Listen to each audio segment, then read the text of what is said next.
السلام علیکم ورحمۃ اللہ وبرکاتہ۔ نحمدہ ونصلی علی رسولہ الکریم۔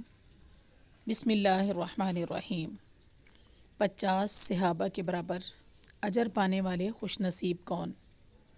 رسول اللہ صلی اللہ علیہ وسلم نے فرمایا، ایسے دن بھی آنے والے ہیں کہ اس وقت صبر کرنا یعنی دین پر جمے رہنا انگارے کو مٹھی میں پکڑنے جیسا مشکل کام ہوگا۔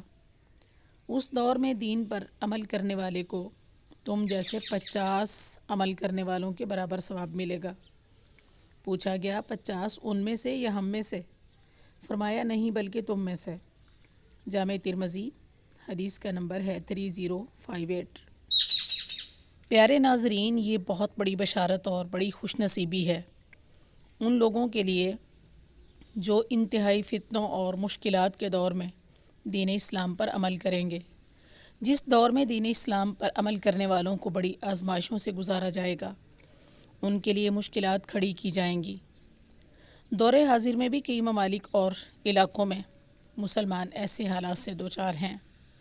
مسلمانوں کے مساجد اور دیگر اسلامی شعائر کو نقصان پہنچایا جاتا ہے اور مسلمانوں کو ذہنی اور جسمانی تکلیفیں دی جاتی ہیں۔ یقیناً ایسے حالات میں دین اسلام کی رسی مضبوطی سے تھامنے والوں کے لیے یہی نوید اور خوشخبری ہے جس کا حدیث مبارکہ میں ذکر ہے، اور ہمارے لیے بھی اس میں سبق ہے کہ ہم چھوٹی سی رکاوٹ یا مشکل آنے پر دین اسلام کے احکام سے پیچھے ہٹنے لگتے ہیں۔ یہ سچے مسلمانوں کا شیوا نہیں۔ اللہ ذوالجلال ہمیں دین اسلام کے لیے مخلص بنائے۔